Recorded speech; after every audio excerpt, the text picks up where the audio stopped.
Eh bien, salut à tous et bienvenue au premier numéro du Forez Academy Podcast, ou FAP en abrégé, donc le podcast où on se fait plaisir en écoutant parler des Verts. Les petits coquins du web auront tout de suite compris la double lecture du nom de ce podcast. Pour les autres, je vous laisse chercher. Comme intervenant, j'ai évidemment avec moi la fine équipe de la Forez Academy. Donc en premier, je vais vous présenter la pipe la plus célèbre du Forêt depuis Elodie Chéry. J'ai nommé Gruger Rocher. Gruger, salut. Salut. Et pour l'accompagner, celui qui nous a rejoint il y a déjà 4 ans, celui qui ne laisse jamais un fond de bière dans son verre, j'ai nommé Robert Binouzaret. Salut Robert. Salut, salut.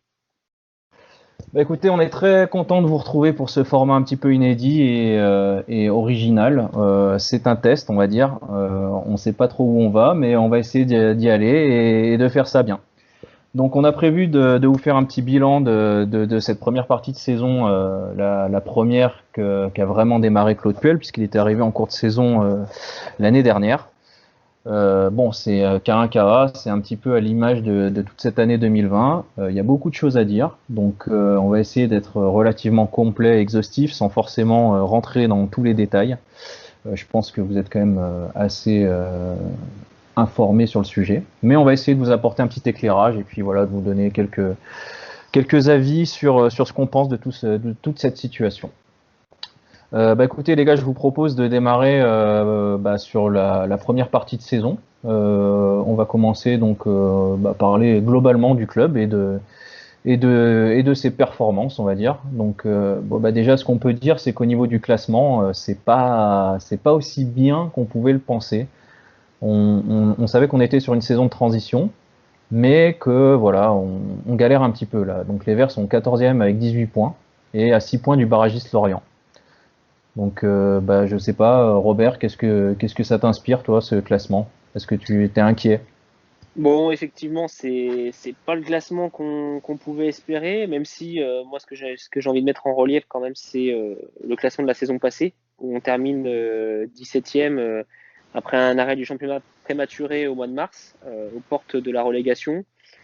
Donc il fallait peut-être pas non plus se voir trop beau. L'effectif, il a surtout été dégraissé plus que agrandi et en tout cas en qualité, on peut pas dire qu'on ait recruté beaucoup de joueurs. On ne reviendra pas la suite à part quelques belles surprises, mais dans l'ensemble, on a surtout perdu des joueurs. Moi j'ai envie de dire, est-ce qu'on pouvait vraiment s'attendre à mieux? C'est la question qu'on peut se poser. On est en totale reconstruction. Une équipe qui a quand même bien changé, avec beaucoup de jeunes, un nouveau projet. Et finalement, est-ce qu'on n'est pas un petit peu à notre place? Les derniers matchs me laissent quand même penser à quand même une amélioration après un passage compliqué et ces nombreuses défaites consécutives. Je pense qu'il faudra batailler jusqu'au bout. Après, moi, sur ce que j'ai vu, je pense qu'on est quand même un petit peu au-dessus des équipes qui luttent contre la relégation. Mais je pense que ça va être une bataille jusqu'au bout et que si on termine à la 10e place, ce serait déjà une saison réussie au vu du contexte et des moyens, selon moi. Je suis plutôt d'accord avec toi. J'avais dans l'idée, moi, en début de saison, je m'étais dit que si on finissait 8e, au mieux, ça serait bien. Maintenant, je nous vois beaucoup plus finir 12e. Je ne vois vraiment pas aller tellement plus haut. Je sais pas, Gruger, toi, qu'est-ce que t'en penses? Comment tu vois un peu déjà ce qui s'est passé, ce classement, qu'est-ce qui t'inspire, et puis comment tu vois la suite de la saison? À peu près la même que Robert, qui a à peu près tout dit déjà. Moi, je m'attendais à la 10e place à peu près, et c'était assez optimiste parce que je me disais que Puel pouvait faire son avant-saison, gérer son groupe comme il le voulait. Moi, ce qui m'inquiète lorsque je vois le classement, à la limite, c'est le fait qu'effectivement les relégables sont pas si loin et déjà au-dessus, il y a un petit trou qui peut se faire en quelques matchs. Donc ouais, je pense qu'on est assez à notre place. Et pour le moment, le fond de jeu va pas nous apporter grand-chose en termes de points, quoi. Dans l'immédiat. Ouais, c'est pas faux. Après, c'est vrai que je me rappelle avant le match contre Bordeaux, donc on gagne contre Bordeaux et je crois qu'on revient à 6 points de Bordeaux. Enfin, il me semble qu'ils étaient à 9 points au-dessus et ils ont déjà creusé un petit écart. Donc c'est vrai qu'en fait, on est Ouais, on est à 4,2 maintenant. à 4 points, ouais, d'accord. En fait, c'est ça, c'est qu'il y a un vrai. En fait, il y a bien sûr, il y a on va dire, il y a la tête du classement, il y a un gros ventre mou, et puis il commence à y avoir un petit wagon de détaché, et malheureusement, on fait partie de ce petit wagon, Un petit écart, ouais. même Ouais. si on est plutôt en tête du wagon, mais voilà, on n'est pas vraiment dans le ventre mou, quoi. On claque un peu du fessier, quoi.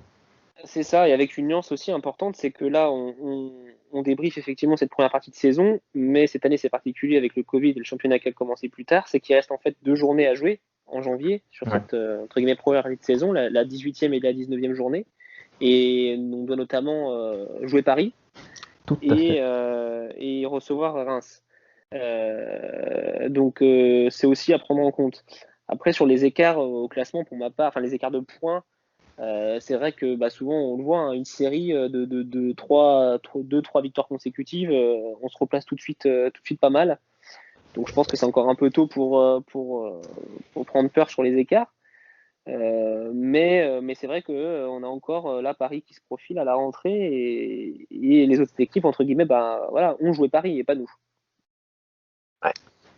C'est sûr, c'est sûr. On se tape le gros morceau pour la fin et c'est pas forcément une bonne nouvelle, surtout que Paris est dans une situation où ils commencent à lâcher des points, donc ils vont pas vouloir démarrer l'année en lâchant d'autres et à mon avis, Avec un nouveau coach. voilà. Ah oui, il y a un nouveau coach en plus, donc ils vont pas arriver avec la fleur au fusil, quoi. Ok, bon bah écoutez, ouais, moi je pense qu'on est plutôt d'accord sur ce qu'on a dit là. Le classement est pas encore inquiétant, mais il faut faire attention parce que on commence à être un peu décroché et que il faudrait pas que la série de défaites qu'on a connue là, les 7 défaites à la suite, se reproduisent dans l'année parce que sinon on irait tout droit enfin, je pense qu'on irait tout droit au tas, quoi. Donc ça serait compliqué de s'en remettre. Après, ce Après, qui est je t'en prie, vas-y, Robert. Ouais, non, moi juste par rapport au jeu, c'est vrai que c'est paradoxal cette première partie de saison, c'est-à-dire qu'on a très bien joué, j'ai trouvé, contre certaines grosses équipes. Je pense notamment au match à Lyon. Il y a eu d'autres matchs même Monaco, hein, qui est une équipe bien classée, où on a fait un bon match. Ces équipes-là, on a bien joué. Puis il y a eu des matchs beaucoup plus poussifs contre des équipes du milieu de tableau. Et puis des points qu'on n'a pas pris extrêmement frustrants contre Angers, contre Nîmes. Et c'est Nîmes. aussi là qui nous Même empêche Monaco, hein. d'être. Même Monaco. Ouais. Ouais, on est d'accord. Et d'ailleurs, très bonne transition, Robert, puisque on va parler du jeu, hein, puisque là on a évoqué le classement, mais ce classement il découle du jeu. Et on peut pas dire qu'on ait vraiment été gâté, hein, malgré quelques matchs qui ont été plutôt bons. Moi, j'étais quand même, enfin, j'étais plutôt confiant après le derby, même si on l'a perdu dans les dernières minutes avec en plus ce penalty manqué de Bouanga. Mais enfin, je trouvais que le contenu du match était plutôt encourageant et je m'étais dit bon bah c'est bon, si on joue comme ça contre les autres équipes, ça passera largement parce que on avait tenu tête à Lyon, on avait proposé quelque chose, on leur avait opposé une véritable résistance et on avait été plutôt bon, on avait fait douter. Et malheureusement, bah, c'est derrière qu'on enchaîne, enfin, et qu'on tombe complètement dans une spirale absolument négative et avec cette défaite de suite, et on n'a pas compris pourquoi. Donc après, on peut l'expliquer, je pense, aussi par l'effectif qui est un petit peu, qui a beaucoup bougé, comme on en a parlé aussi un petit peu au début du podcast. Donc voilà, enfin, je voulais avoir votre avis sur le jeu. Qu'est-ce que vous pouvez en dire au niveau de la défense, du milieu, de l'attaque? Enfin, qu'est-ce que ça vous inspire? Gruget, vas-y. Je sais pas si c'est. Ah. Vas-y, Gruget. Ben, je trouve que le jeu est profondément impacté par le départ de Fofana, mais on en reparlera un peu plus tard. Par les rotations forcées, par les blessures. J'ai une pensée pour Masson déjà. Oui, c'est clair. Et puis derrière, il y a eu un manque de confiance. Il y a eu un engrenage en fait, qui fait que il y a des joueurs qui ont été vraiment perturbés, je pense, individuellement, collectivement. Et pour les manques de repères, les cadres ont échangé avec Puel, qui limite les rotations depuis, ce qui semble nous apporter du liant. Puel s'était un peu perdu en cours de route d'ailleurs, et bon, là aussi on y reviendra, mais pour la confiance, c'est pas encore ça, et les joueurs semblent investis quand même s'ils sont dans le dur, ça travaille. J'ai été heureux d'entendre un Debuchy par exemple, s'exprimer. Tu sens que bon, il y a quand même des gars qui ont la niaque. J'étais aussi satisfait de voir le match contre Lille, pour le coup, dont on n'a pas parlé là, parmi les bons matchs, parce que je trouvais qu'il y avait beaucoup de... Bon, ça a été un match avec une mi-temps par équipe, mais il y avait une intelligence tactique sur ce match qu'on n'avait pas vu depuis quelque temps. Parce que faut se souvenir qu'à un moment donné, le bilan offensif des Verts, c'était quoi? Il y avait eu un but dans le jeu, un but sur coup de pied arrêté, il y avait eu un contre son camp, un penalty. Enfin, c'était pas par le jeu que ça arrivait. C'est ce que j'avais souligné dans la dernière académie. Je crois que j'avais mis que sur les 8 derniers buts, il y en avait 5 sur des phases arrêtées, donc penalty, coup franc ou corner. Donc voilà, on est totalement dans cette tendance. Complètement. Et contre Lille, on avait revu un peu des contre-attaques qui pouvaient aller au bout. Ça jouait un peu mieux sur les ailes, ça pressait mieux aussi. Et on avait un jeu de transition en début de saison qui partait notamment des récupérations de Neyou et Fofana. Et c'était très efficace, on l'a vu contre Marseille. Mais après, il n'y avait plus rien, quoi. Une fois qu'on arrivait dans la moitié de terrain adverse, on perdait nos moyens. Donc, c'était assez inquiétant. Là, on a vu un peu du mieux, mais c'est sporadique encore. Il n'y a pas de régularité. Ouais, Robert, un avis sur le jeu? Non, je rejoins complètement Gruget. C'est vrai que le jeu n'a pas forcément toujours été optimal sur ce début de saison. Après, comme on l'a dit, le projet de Puel, il est tourné autour des jeunes. Et c'est vrai que ça a été peut-être compliqué pour certains de passer ce cap et ce niveau-là d'exigence. Pour beaucoup, jouer encore en CFA l'année dernière. Et là, passer ce cap-là, ça fait quand même une grosse différence. Et on a vu que la marche était peut-être un petit peu haute. Et tu l'as dit aussi, Grugier, c'est cette stabilité qui a été demandée. Et on l'a vu que ça a fait beaucoup de bien de réaligner toujours la même défense. Parce que aussi la sérénité, elle vient par une défense stable et solide. Et c'est vrai qu'on a quand même encaissé moins de buts. Et bien évidemment, petit clin d'œil à Debuchy qui, quand même, depuis son retour, l'équipe est invaincue. Et ça démontre aussi que toute l'importance du capitaine et d'un joueur déterminé et déterminant pour l'équipe. Ouais, tout à fait. Alors moi, je te rejoins sur l'importance, on va dire, de Debuchy. Et aussi, moi, ce que je voulais souligner, c'était par contre qu'en attaque, on a quand même un gros souci au niveau de l'attaquant de pointe, puisque on en reparlera après, mais il y a eu le vraie fausse arrivée de Niang, mais on joue toujours sans numéro 9, et en fait, on se retrouve avec des ailiers qui sont reconvertis en attaquants de pointe. Et le problème, c'est que ces ailiers, ils ont envie que d'une chose, c'est de retourner sur l'aile, donc d'aller créer le surnombre sur l'aile pour pouvoir ensuite centrer. Voilà, pour personne. Et c'est le problème qu'on a, c'est ça, c'est qu'en fait, on a souvent des centres qui arrivent, mais il n'y a personne à la réception. Mais quand je dis personne, c'est vraiment personne, quoi. On sait même pas à qui il centre, enfin vers qui il centre. Et le seul attaquant de pointe de métier qu'on a, c'est Abi, et c'est vrai que il a été. Et pas de formation, hein. C'est pas un attaquant de pointe de formation, il a été replacé là. Il jouait quoi avant? Il jouait un peu plus en soutien d'un attaquant de pointe.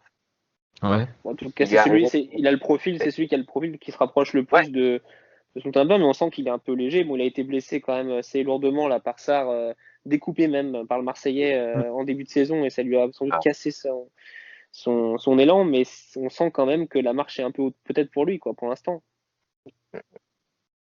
Ouais, c'est vrai, je l'avais noté, c'est qu'on n'a aucun attaquant de pointe de formation, donc Abi, et même, tu vois, les caseries, Amouma, Bouanga, Crasso peut-être, mais il n'a pas le profil pour ce genre de choses, et c'est là que... Crasso, le problème, c'est qu'il jouait à Épinal la saison dernière, donc après, moi, je mets pas en doute ses qualités intrinsèque de footballeur, mais la marche est quand même très haute, quoi. On peut pas l'installer au poste d'attaquant de pointe seul pour animer une attaque en Ligue 1, alors qu'il y a 6 mois, 1 an, il jouait en National 3, quoi. Donc, Et puis il a pas 18 ans. Hein. On a, Il a pas 18 ans on non a plus, quoi. eu, Crasso est un peu plus vieux, je crois, quand même. Ouais. ouais, plus vieux, ouais. On a eu Neyou et Masson. Bon, on a déjà eu de bonnes pioches, quoi. C'est vrai que, Ouais, c'est ça. voilà. Mais tu vois, le départ de Berić, il est dommageable dans ce contexte, quand même. Totalement. Ouais.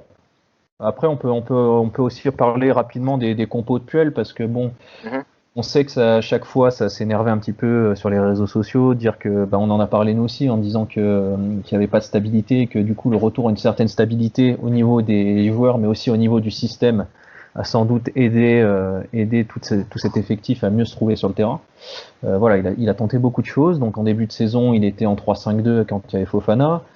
Après, il a fait du 4-2-3-1. Donc ça, c'est la compo sur laquelle il est plutôt parti en ce moment. Il a tenté du 4-3-3, il a tenté du 4-4-2. Enfin, on a vu beaucoup de systèmes, mais au final, l'animation offensive était toujours aussi déficiente. Et la défense n'a pas été plus impériale que ça. Donc en fait, on peut se demander aussi s'il n'y a pas un problème, même chez Puel, en termes de lecture de son effectif. Je sais pas ce que vous en pensez. Enfin, Robert, est-ce que tu as un avis? Ouais, c'est vrai qu'il y a eu ce manque de lisibilité. Je pense qu'il a voulu tenter des choses et comme beaucoup de coachs hein, qui tâtonnent un petit peu. Alors déjà, moi, bon, le 3-5-2, vous connaissez mon avis là-dessus. J'en ai déjà parlé plusieurs fois dans les académies, mais pour moi, c'est un petit peu le cancer du football, ce système. Peut-être un peu poussé ce que je dis, mais clairement, c'est un système que j'aime pas du tout. Qui est déjà très exigeant tactiquement et comme une équipe comme la nôtre, très jeune, je pense qu'on n'a pas les joueurs pour jouer avec ce système-là. Et puis ce que je reproche juste moi dans le jeu, c'est un petit peu cette animation offensive, un petit peu, certes avec des joueurs très techniques et très rapides qu'on a, mais ça manque de créativité et c'est un petit peu prenez la balle, courez et puis tentez des choses, mais on sent pas de véritable comment dire structure une structure offensive vraiment définie et ça manque de cohérence devant quoi et on parle, je reviens sur le numéro 9 mais c'est vrai que là aussi ça complique un petit peu l'efficacité offensive. Ouais, Gruget, si tu veux. Un dernier petit point. Vas-y. C'est le fait que je l'ai perdu, tu vois. Les idées vont trop vite. Ouais, aussi le fait que nos deux hommes en forme, enfin l'homme en forme en attaque, c'est Nordin, qui a été blessé un bon moment. Oui. L'an passé, le fer de lance de l'équipe, de très loin, c'était Bouanga. Il met pas un pied devant l'autre cette année. Ouais. Donc ça, là, ça doit être un problème personnel. Donc c'est difficile d'avoir effectivement une régularité, une cohérence dans le jeu d'attaque. Moi, ce qui me rassure quand même sur le moyen terme, déjà, c'est le fait qu'il y a une équipe en place au niveau du staff qui est quand même de qualité. Les arrivées de Jackie Bonnevet en tant qu'adjoint, Jean-Luc Buisine, responsable de la cellule de recrutement, ça fait beaucoup de bien à Puel. Il est déjà arrivé avec donc Xavier Tuilot, qui est DG, donc directeur général et membre du directoire, ce qui est vraiment important. Et voilà, et Puel donc est entraîneur, manager général, donc membre du directoire aussi, hein. Ouais, aussi. Il fait partie du directoire, Puel. Tout à fait. Donc voilà, il y a quand même une équipe qui est cohérente. C'est des gars qui sont là pour le football. J'ai l'impression que ça bosse sérieusement et sereinement même, et que on devrait rentrer dans les clous à la fin de saison, quoi. En tout cas, c'est ce qu'on espère. On a pas mal parlé de l'effectif. Là, du coup, on va passer au thème suivant qu'on s'était donné entre nous. Donc, l'effectif, justement. On va faire une petite revue de l'effectif. On a parlé beaucoup des joueurs, on a évoqué beaucoup de noms comme ça qui forcément parlent à ceux qui suivent un peu l'actualité des Verts. Donc, le premier nom qui me vient à l'idée, c'est quand même Fofana, parce que c'est un petit peu le feuilleton de l'été, et puis c'est un petit, enfin, pour moi, ce qui a précipité aussi le déclin de Saint-Étienne et c'est cette série de 7 défaites d'affilée. Donc son départ à Leicester qui a fait énormément de mal à mon avis. Voilà, donc moi je voulais avoir un peu votre avis là-dessus. Qu'est-ce que vous pensez du départ de Fofana? Est-ce que c'est une bonne chose? Est-ce que c'est une mauvaise chose? Est-ce que les Verts ont bien fait de le vendre malgré tout? Donc Robert, on va te demander ton avis vu que Grugy a terminé. Écoute, effectivement, le départ de Fofana a été, je pense, était inévitable au vu effectivement de ce qui s'est profilé ensuite dans le monde du football français, c'est-à-dire la faillite de Mediapro.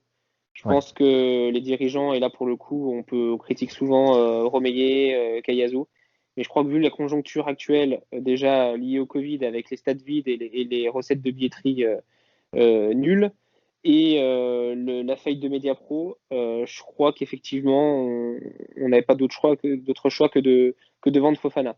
Après, l'impact sportif, il a forcément été important, surtout quand on voit aujourd'hui la place que prend Fofana à Leicester. C'est-à-dire qu'on a un joueur qui est aujourd'hui titulaire en première ligue, quasiment titulaire indiscutable, d'une équipe qui est deuxième de première ligue, donc c'est quand même incroyable. Donc on voit toute sa qualité.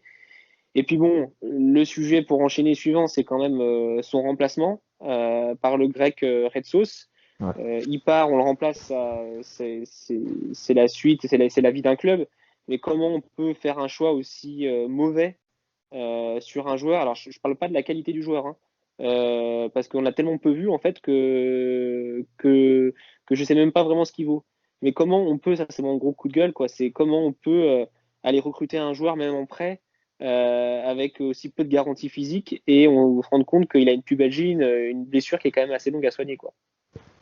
Ouais, c'est sûr. Grugy, toi qu'est-ce que tu en penses du coup du ticket Red Sauce, on va dire? Deux mots vite fait sur Fofana juste avant ça. Ouais, vas-y.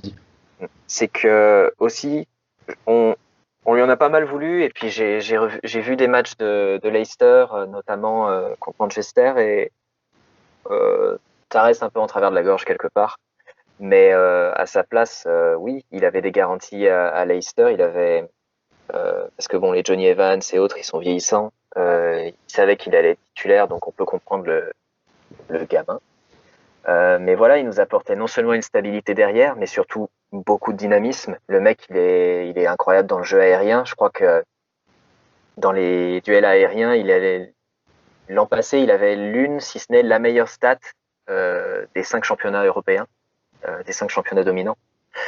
Mais en plus, lorsqu'il s'agissait de jaillir pour couper les offensives adverses, lancer la transition vers l'avant, c'est exactement ce dont on avait besoin, et on paye aujourd'hui le fait qu'on n'a pas ce profil chez nous. Et du coup, son remplaçant, Red Sauce, il est très bon dans son registre, mais il est fragile. On le savait avant de se le faire prêter, avec une clause à 6,5 millions automatique d'ailleurs en fonction du classement du club, il me semble. Et moi, ça m'a fait penser limite à Subotic quand il était arrivé d'Allemagne, alors qu'il n'avait pas joué pendant X temps. Il était physiquement pas fiable, on le savait. Ça avait marché sur les 6 premiers mois. Et là, Red Sauce, il nous a fait une doucée. Il est arrivé, premier match, on était tous plutôt satisfaits.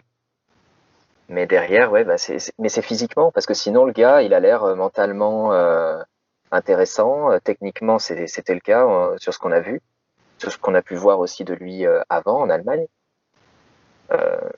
Mais investir autant dans un mec qui était pas fiable physiquement, c'est un gros pari.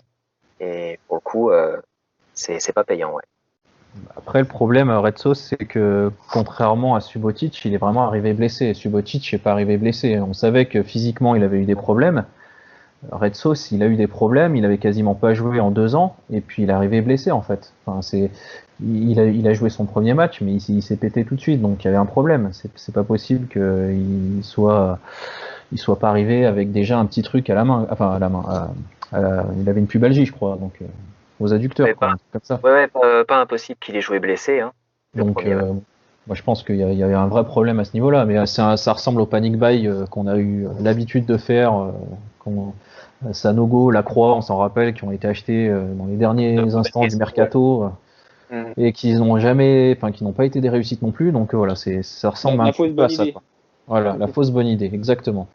D'ailleurs, en termes de faux, on va parler de la doublette, Cazerie et Boudbouz, puisque en fait, on pensait qu'ils allaient partir, mais finalement non, c'était un faux départ. Ils sont toujours chez nous. Alors, Cazerie a commencé à jouer bien avant Boudbouz, mais au final, on peut pas dire que la réintégration a été un succès jusqu'à présent. Je sais pas ce que vous en pensez, Gruger par exemple. Est-ce que tu as un avis sur ces deux joueurs? Est-ce que tu penses qu'ils vont pouvoir nous apporter quelque chose quand même? Oui, je pense qu'ils peuvent apporter quelque chose. Je pense que c'est compliqué de les réintégrer après la façon dont ça s'est passé en soi, même si je pense que les joueurs comprennent la position du coach et du club par rapport à leur salaire et la situation. Cazerie, j'ai du mal à me faire une idée sur son état d'esprit. Boudbouz, par contre, c'est un gars qui a l'air de pas tricher, qui a l'air investi. Je l'ai vu tellement marqué émotionnellement à des moments, même dernièrement. Je pense qu'il est investi et c'est pas pour rien si Puel l'a aligné, même si aussi c'était dû au fait que Puel voulait un peu économiser Aouchiche et ne pas trop l'exposer. Mais c'est des gars aussi qui n'ont pas eu une préparation de saison optimale, physiquement mais mentalement. Donc peut-être qu'après après janvier-février, ça sera mieux. Robert, t'as un petit mot à dire sur les deux là? Ouais, un petit peu, et franchement, notamment par rapport au Boudbouz, moi je suis là où je te rejoins, Gruger, c'est que clairement il a jamais triché. C'est pas facile pour un joueur d'être mis de côté, surtout pour des raisons uniquement entre guillemets financières. C'est-à-dire que voilà, c'était vraiment un choix du coach pour ces raisons-là, et je pense que c'est compliqué à entendre. Surtout qu'il a eu ce faux départ au Qatar, vraiment, il est parti là-bas, je pense qu'il a cru qu'il allait signer, et puis ça s'est pas fait, donc mentalement, ça doit pas être simple. Mais franchement, moi, sur ce que j'ai vu ces derniers matchs et ses retours sportivement, pour moi, c'était, enfin, pour un joueur soi-disant cadre et de ce niveau-là, et au salaire où il est, enfin, pour moi, c'est à la limite de l'inadmissible, hein. Notamment la rentrée qu'il fait à la mi-temps à Monaco, mais j'étais vraiment énervé. Alors j'en veux aussi à Puel parce que de changer la tactique et de le faire rentrer à la mi-temps, et pendant les 45 minutes où il était sur le terrain, il a pas touché, il a déposé un centre sur la tête de Debuchy, c'est la seule chose qu'il a fait. Deux, je crois, il y en a mis un sur la tête de Colo aussi. Mais c'est pareil, il fait une mi-temps dégueulasse, mais il peut finir quasiment avec 2 passes décisives si Manon ne sort pas 2 arrêts sur sa ligne, quoi. Ouais, mais c'est frustrant. Quand même très léger. Mais c'est léger, ouais. On est d'accord, c'est très léger. Et Cazerie, c'est un petit peu l'ombre de lui-même, quoi. C'est sûr que depuis ces 6 premiers mois là, avec son empilement de buts quand il était arrivé chez nous, depuis, c'est quand même très très poussif. Et puis là, ça s'est ponctué par l'exclusion à Lens, l'enchaînement de cartons, les sorties prématurées. Voilà, c'est loin d'être quand même d'être satisfaisant. Et clairement, je crois qu'on pourrait dire qu'aujourd'hui, s'il partait au mercato et si ça permettait de faire venir un autre numéro 9, je crois qu'aujourd'hui on serait à tous être satisfaits, quoi. D'ailleurs, en parlant de numéro 9, il y en a un qui a failli venir chez nous en début de saison mais qui est pas venu, c'est Niang.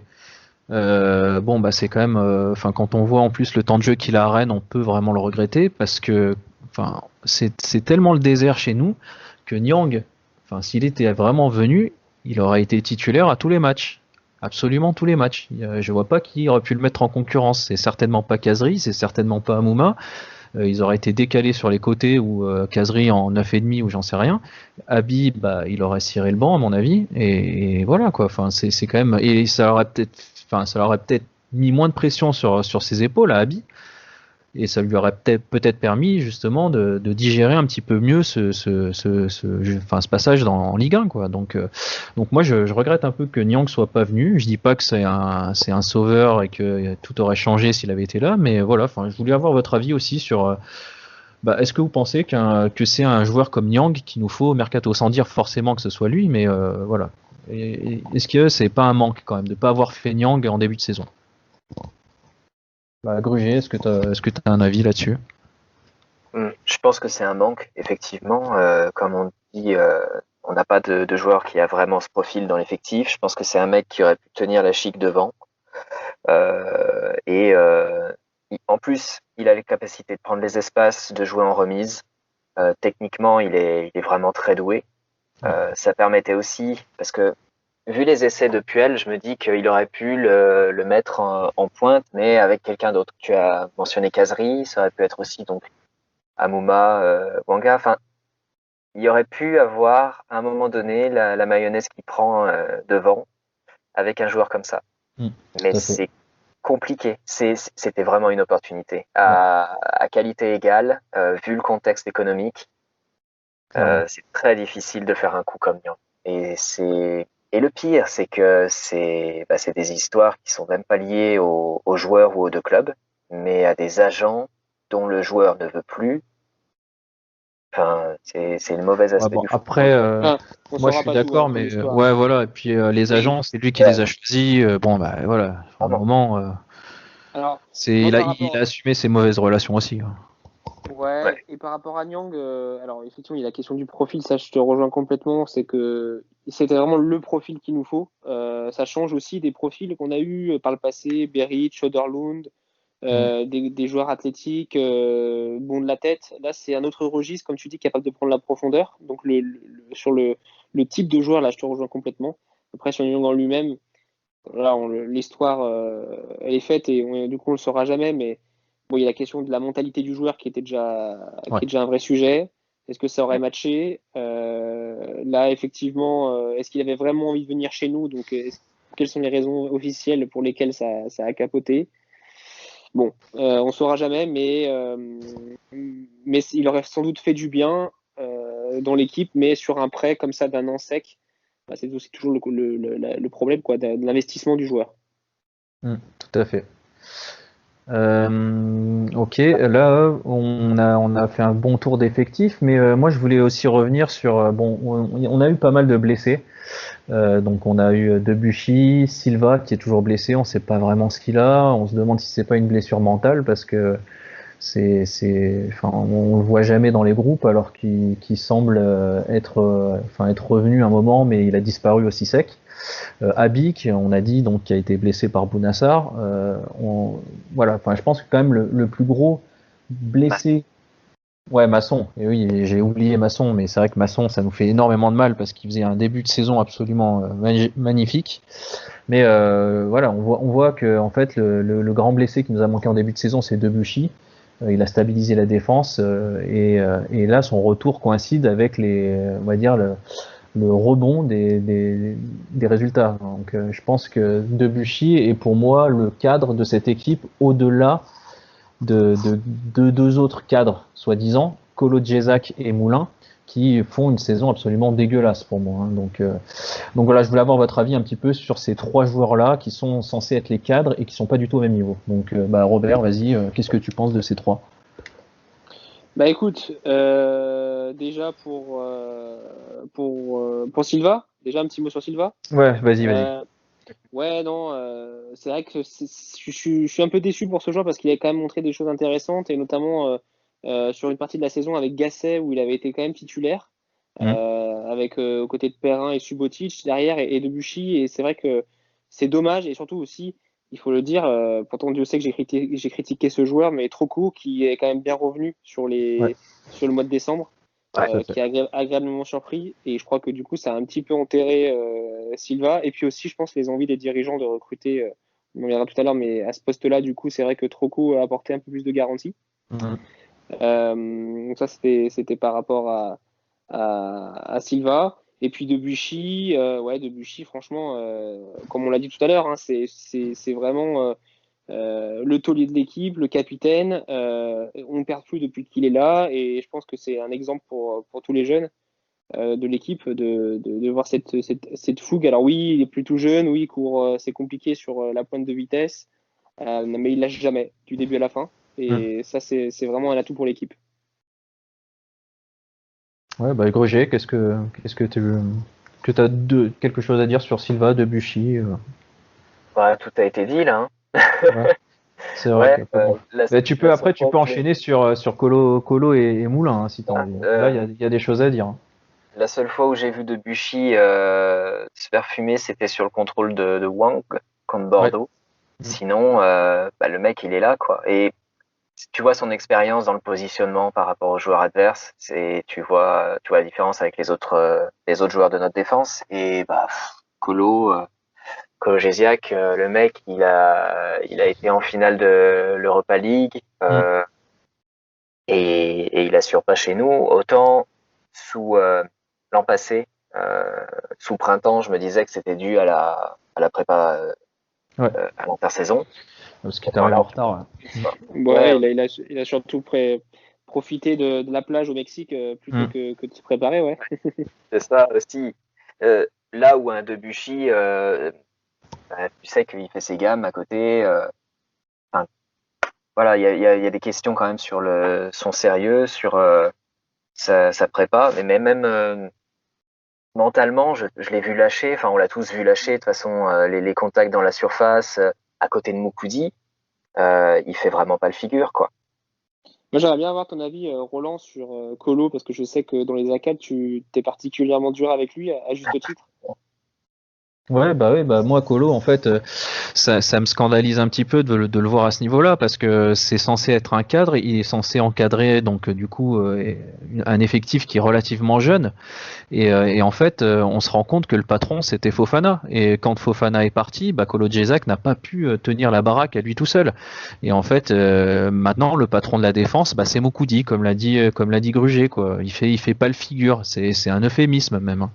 Donc moi je trouve que c'est quand même dur de le voir jouer à ce niveau-là quand on l'a vu bien jouer chez nous, mais comme tu l'as dit aussi Robert, il a connu une saison dernière assez difficile parce que il était rentré un petit peu en retard, il voulait profiter un petit peu du soleil au Mexique, donc il a quand même pas mal de casseroles au cul et ça commence à me saouler de le voir toujours titulaire parce qu'au final bah on n'a pas On n'a d'alternative. personne d'autre. Ben voilà. Voilà, So c'est léger, Red Sauce est blessé, bon bah voilà, et bah, il reste que Colo quoi. Donc c'est triste à dire, mais on va devoir se le coltiner jusqu'à la fin de la saison. Donc j'espère qu'il va se remettre un petit peu au boulot et qu'il va retrouver le niveau qu'il avait eu pour ses premiers mois chez nous, mais j'y crois moyennement.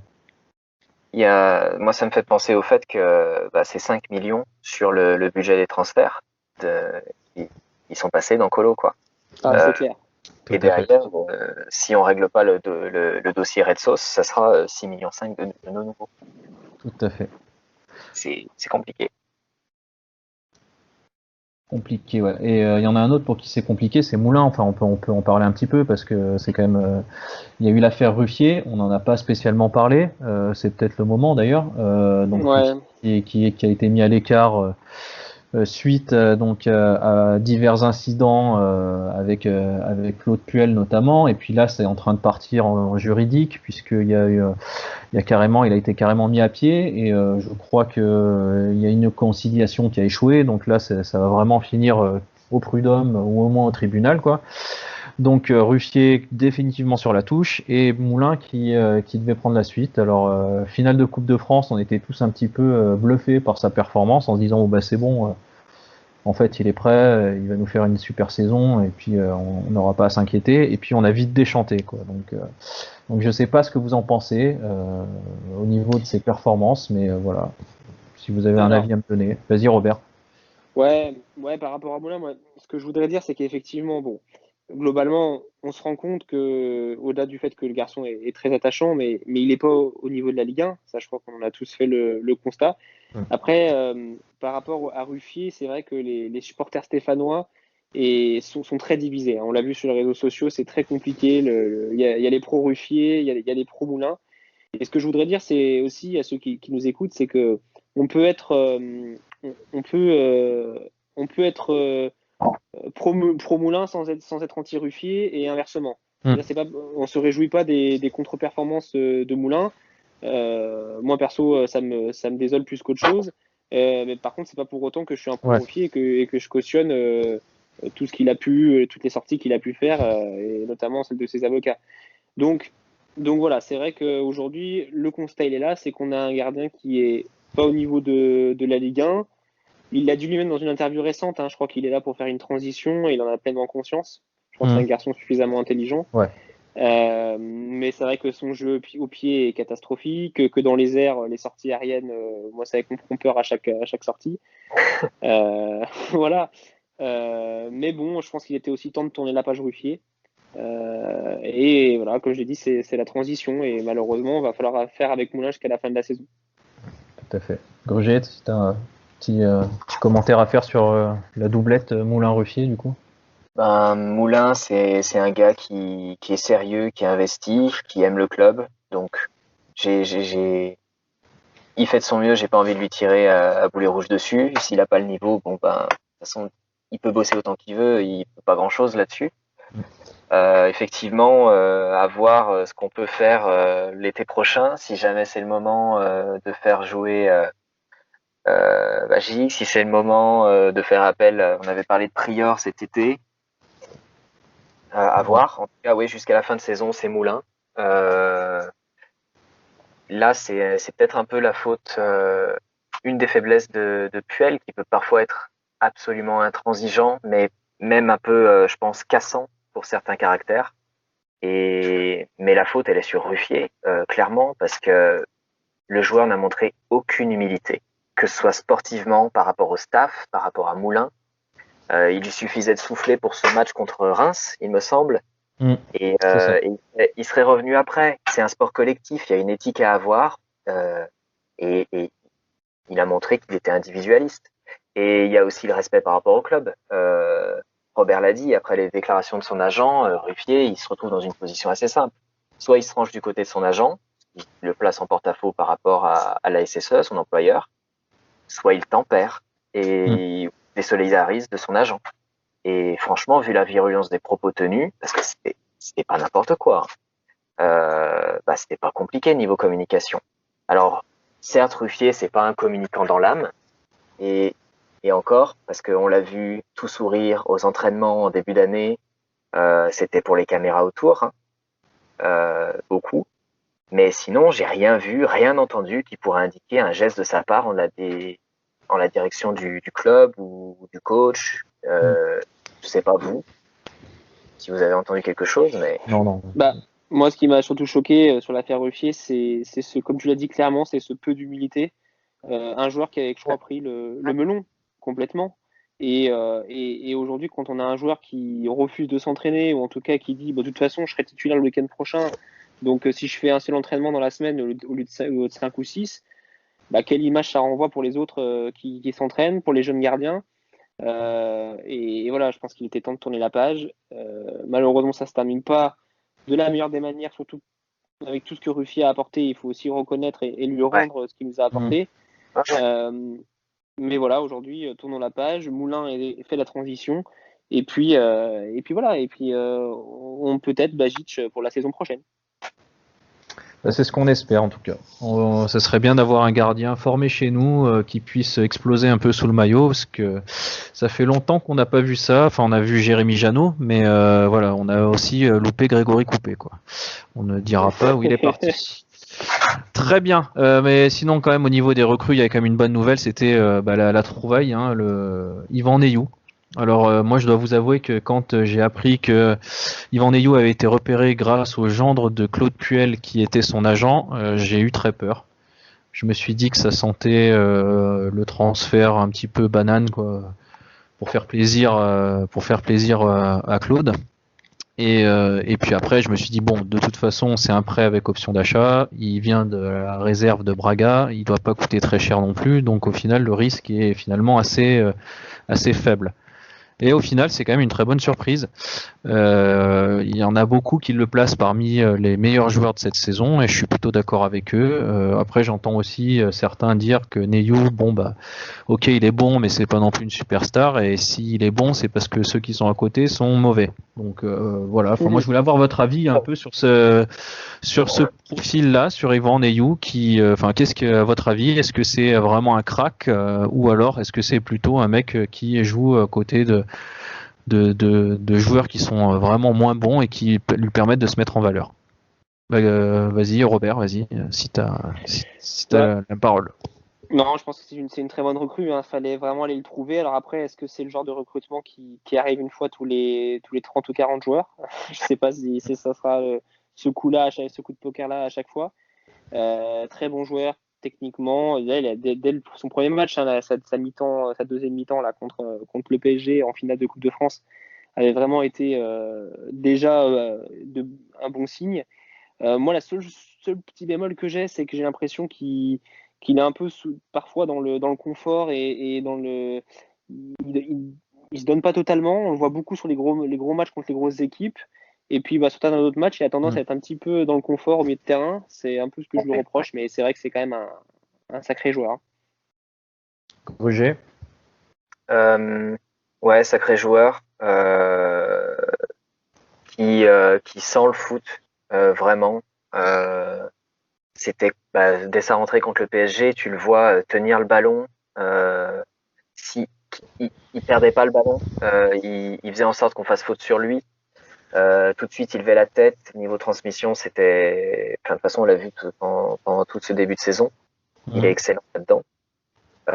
Je pense vraiment pas que ça soit plus facile de briller avec des jambes d'alu autour, surtout vu son poste, parce que t'es un peu tributaire aussi des autres autour de toi. Donc non, je pense que c'est vraiment un gars qui est vraiment authentiquement bon. J'espère, je pense que le mec restera encore une ou voire 2 saisons, mais à mon avis, il ira plus haut. Mais je pense qu'il a un lien avec Puel qui est vraiment intéressant en plus. Mm. Ouais, Euh, tout à fait. et j'aimerais beaucoup voir Neyou associé, alors parce que on l'a beaucoup vu associé à Camara, par exemple, ce qui est un profil complémentaire du sien. Camara qui est sérieux. Des fois, on n'a pas toujours été tendre avec lui sur certaines académies, Mm. mais c'est C'est un le cas mec de le qui, dire. ouais, ouais, mais c'est un mec qui lâche rien. Quand on l'a vu repositionner en latéral, j'étais vraiment content de le voir sortir des matchs comme ça, bien s'adapter à ce poste. Mais ouais, Neyou, j'aimerais beaucoup le voir avec le Youssouf de la saison de passée. Mm. Et malheureusement, c'est pas trop possible parce que Youssouf a été baladé. Euh, le voir sur le côté, ça faisait vraiment mal. Ouais, puis, Euh, je suis pas sûr qu'il ait récupéré de voilà, c'est sa ça. blessure. Ouais, son état de forme est vraiment grosse question. Ouais, ouais. Et en autre bonne nouvelle, outre le coup Neyou, il y avait eu le coup Masson Oui, c'est vrai. qui était incroyable. Le voir, déjà, c'est un mec qui c'était un numéro 6 ou 8 de formation. Mm. Il a été repositionné latéral droit. Il arrive à Saint-Étienne. Finalement, la deuxième saison, on le place latéral gauche. Et il nous sort des matchs. C'était incroyable. C'est ça, c'est qu'en plus il a fait des super matchs, mais il a même pas joué à Pas à son son poste. poste. Ouais. Ouais. Donc c'est Il y a une incroyable, quoi. adaptation tactique de fou, quoi. Et que ça soit même dans la gestion des appuis ou comment il se positionne par rapport à la ligne de touche, que tu sois à droite, à gauche, c'est pas la même. Surtout que c'est pas, il est droitier. Mm. Et le mec s'adapte. Je me Et rappelle qu'au début, ses premiers matchs, c'était un peu compliqué. Mais après, il a vraiment pris la mesure du poste et il était très très performant en latéral gauche. ouais. Quel C'était but il met à vraiment un Nantes. de nos meilleurs joueurs, hein. Sacré but à Nantes. Ouais, clairement. Il met une super frappe. Ouais. Et en autre bonne nouvelle, je mettrais Nordin quand même, Ah qui bon, gagnait en. on va pas être d'accord, Gruger, là. Ah, d'accord. Alors, je finis vite fait, mais moi je trouve qu'il a gagné en maturité, qu'il est vraiment très dynamique, euh, qu'il est capable de gérer les temps forts, les temps faibles, il lève beaucoup plus la tête qu'avant. Et surtout, il est beaucoup plus décisif qu'avant dans les 40 derniers mètres. Euh, Il y a, il y a, il y a une stat qui m'avait interpellé parce que bon, il y a des stats utiles, d'autres inutiles. Il y a là surtout la façon de les interpréter. Mais en termes de dribble, tenté, réussi, Nordin, il a fait de réels progrès. Et en plus, ça s'est vu sur certains de ses derniers matchs. Mais t'es pas d'accord avec moi, du coup, Robert? Ouais, je suis plus mitigé par rapport à Nantin. Alors j'admets que quand même, évidemment, là, il nous sort deux, trois derniers matchs avec un but à Bordeaux. Un autre but contre Nîmes, hein, c'est ça. Il y a le match à Marseille aussi. Voilà, en début de saison. Alors, il se blesse au milieu, c'est tout à fait. Il se blesse aussi, hein, donc c'est compliqué. Mais moi, ce que je lui reproche quand même, c'est quand même son irrégularité chronique. Et puis, bon, à mettre aussi en relief, je me méfie toujours. On a l'approche il est en fin de contrat chez nous. La caution de la prolongation est en cours.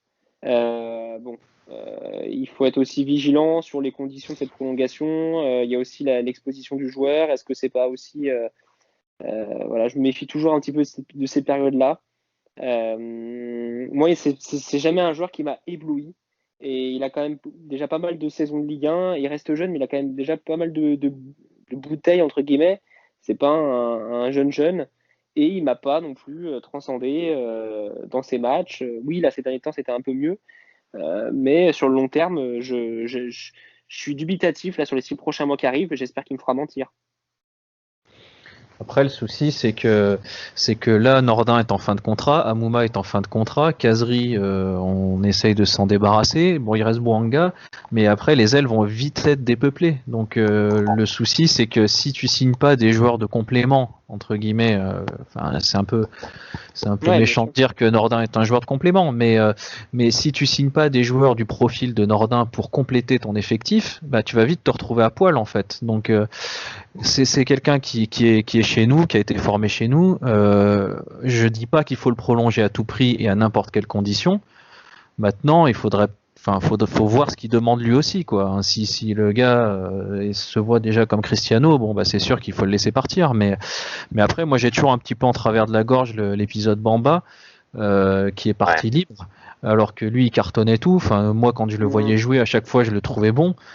Et il est parti à Lille pour retrouver en plus après Christophe Galtier qui ne faisait pas jouer à Saint-Etienne, qu'il a installé comme ultra titulaire, qui en a quasiment fait un candidat à l'équipe de France.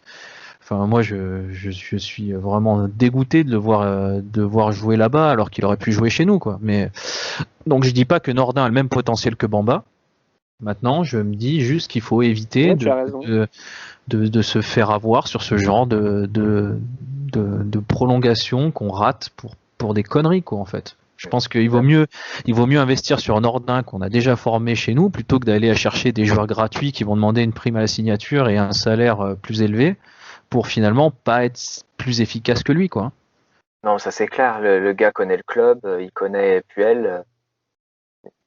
À mon avis, de toute façon, c'est assez en bonne voie, quoi. Ouais. Et justement, du coup, on a ouvert un petit peu sur les prolongations de contrat. Le mercato, lui, va s'ouvrir le 2 janvier, donc c'est bientôt.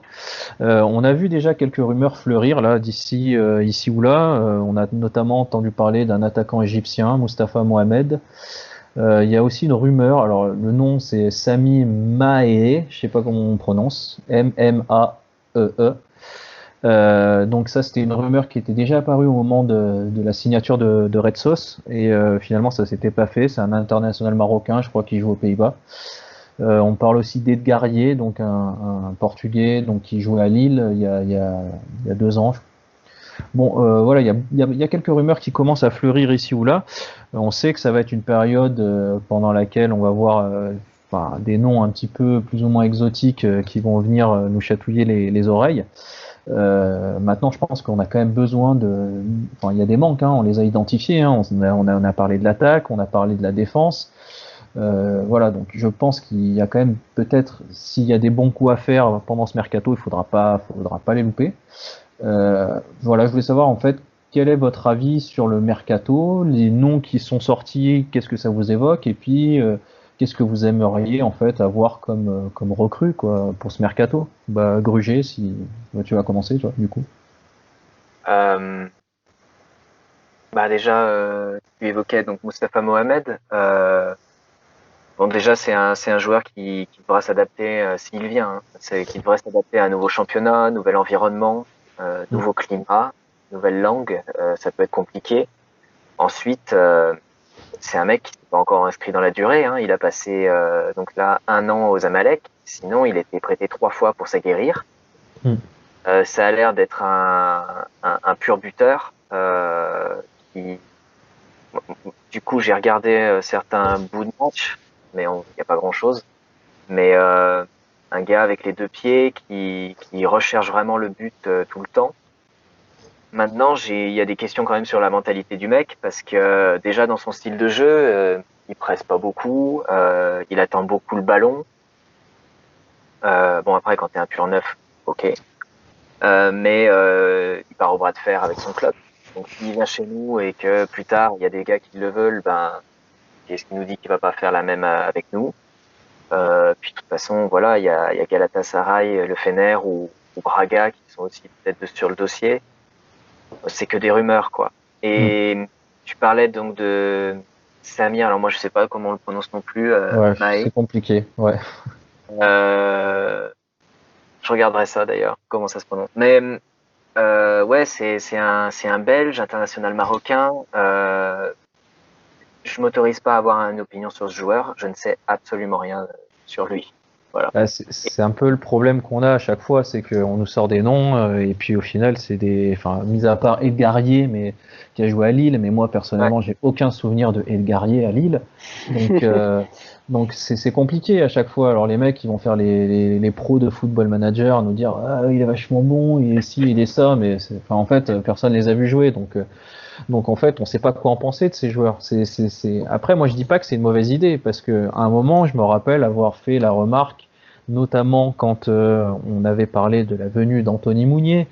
J'avais dit, j'en avais marre que les cellules de recrutement ne regardent que des anciens de la Ligue 1, que des joueurs qu'ils connaissaient, que des joueurs qui étaient patati patata. Comme tu l'as dit après Gruger, c'est sûr que pour l'adaptation, c'est plus simple parce qu'ils parlent la langue, parce qu'ils connaissent le championnat, parce qu'ils connaissent certains joueurs. Donc c'est sûr que l'adaptation se fait plus vite. Maintenant, c'est bien aussi d'avoir un petit peu de nez, comme avec Neyou par exemple. Neyou, personne ne le connaissait, et au final, on se rend compte que c'est une super recrue.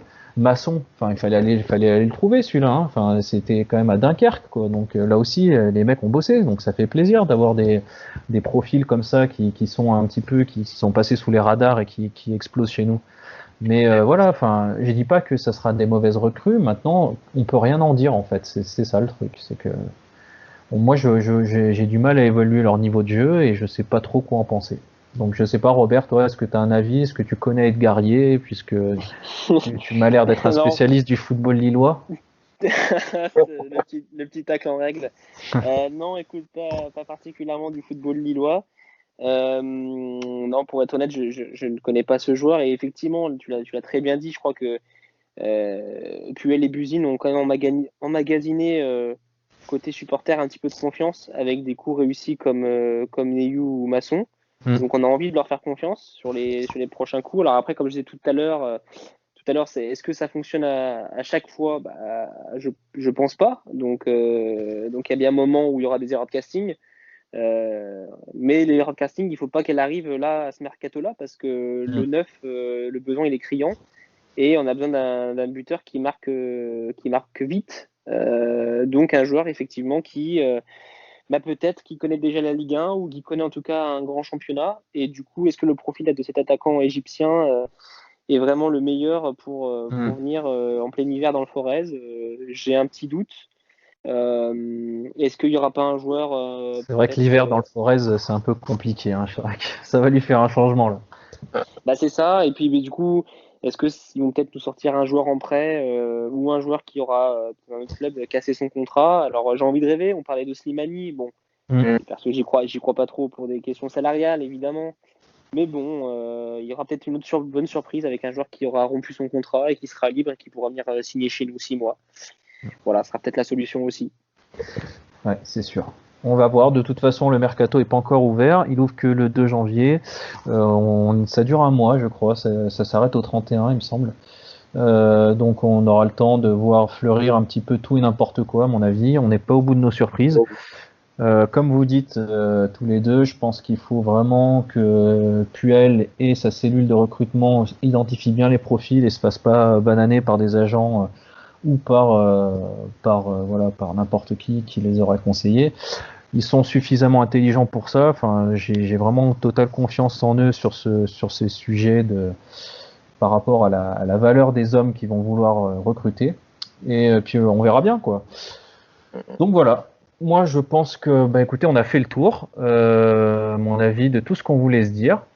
On avait prévu de faire 42 minutes, on a légèrement dépassé, mais bon, c'est notre premier numéro, on va essayer de s'améliorer pour la suite. On va faire quand même un petit temps additionnel là. Voilà, bientôt la nouvelle année, c'est le moment des bonnes résolutions. Bah moi, je voulais savoir si vous aviez des bonnes résolutions à souhaiter au club. Je vais commencer moi du coup.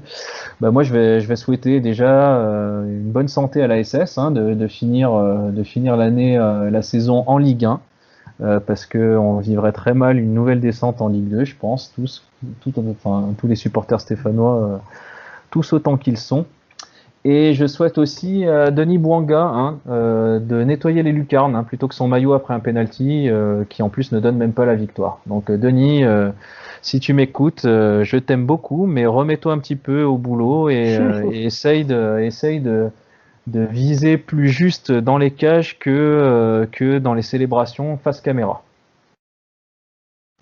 Ça, c'est Gruger, fait. ouais, voilà. Et bonne santé, hein, et bonne année aussi. Merci. Gruger, est-ce que tu Euh, as une petite résolution, une bonne résolution à souhaiter à la SS ou à quelqu'un en particulier? hum, je leur souhaite de peut-être pas avoir à négocier à nouveau avec un club comme Arsenal, même pour le retour de notre adoré Saliba. Je pense qu'il ferait beaucoup de bien sur 6 mois, mais ça serait pas du long terme. C'est peut-être pas non plus la meilleure solution pour le joueur, quoique, mais à mon avis, fin janvier, on se rendrait compte que c'est pas possible, on se rabattrait sur un autre joueur et panic buy. Hmm. Euh, ouais, non, pas grand-chose. Un petit coucou à Thierry Cotte quand même. Euh, Ouais. La santé pour Thierry la Cotte. La santé, santé. la santé. La santé pour les joueurs aussi, hein, parce que Voilà. Et non, ce que je souhaite au club, c'est d'être à la hauteur de ses supporters, aussi de tous les autres qui, comme nous, font des petits podcasts, des sites, etc. Parce que il y a un microcosme incroyable autour de ce club. C'est, on mérite un club à la hauteur de ça aussi. Euh, voilà. Eh ben merci. Merci Gruger. Robert, est-ce que bon, tu as quelque chose à souhaiter, toi? ouais, bah déjà bravo les gars, vous êtes assez inventifs sur vos résolutions. Moi, je vais être un peu plus factuel. Moi, la résolution, ça va être une bonne santé financière pour le club, parce que c'est vrai que c'est quand même inquiétant tout ce qui se passe, je le disais tout à l'heure, avec Hmm. les recettes de billetterie qui sont nulles, la faillite de Mediapro, Mhm. les droits télé que les clubs ne toucheront pas. Et c'est vrai que je crois qu'il y a des clubs qui vont être en grande difficulté dans les prochains mois. Et je crois que j'ai envie de souhaiter une bonne santé financière au club. Et pour le coup, j'ai un bon espoir parce que je pense qu'on a quand même en face des dirigeants qui sont plutôt, comment Bon j'ai père envie de de dire, famille. voilà, et Une qui gestion vont de dans bon ces père de situations, famille. exactement, et qui savent dans ces situations-là, je pense, gérer au mieux la crise qui se profile pour le foot français. En tout cas, je Je- l'espère. Donc, une bonne santé financière pour le club. Eh ben, ce je- sera un vœu pieux. On espère que cette résolution sera exaucée, parce que c'est vrai que on n'en a pas beaucoup parlé, mais la santé financière de la Ligue 1 est pas au top, et l'affaire Mediapro pourrait avoir vraiment de graves conséquences sur plusieurs clubs de Ligue 1. Donc on verra bien comment ça va se terminer tout ça, mais c'est vrai que on pourrait être secoué assez rapidement. Ouais, Gruger, vous voulez dire quelque chose? Ouais, je mettais un petit bémol sur la gestion parce que j'ai l'impression que bon ben Romeyer est assez près de ses sous pour pas mal de choses, mais je pense qu'il sait pas toujours bien s'entourer. Je pense qu'il y a beaucoup de monde qui gravite autour du club et que le club a été mal géré pendant des années. Hmm. On a claqué du fric en se basant sur des potentiels droits télé. Enfin, à un moment donné, je me suis même dit putain, on va faire une Leeds. Euh, et il y a Bordeaux et nous qui avons été pas mal menacés donc au début de l'été. Hmm. Donc ouais, un bémol là-dessus. Il y a beaucoup de choses qu'on sait pas à mon avis. Et Ouais.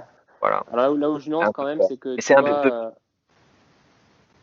là où je nuance quand même, Grugier, c'est que, ok, on peut reprocher plein de choses à Romeyer et aux dirigeants, mais Tu vois, typiquement, ne pas vendre à pick 6 quand on voit au fond américain, quand on voit aujourd'hui ce qui se passe dans des clubs comme Bordeaux, Ouais.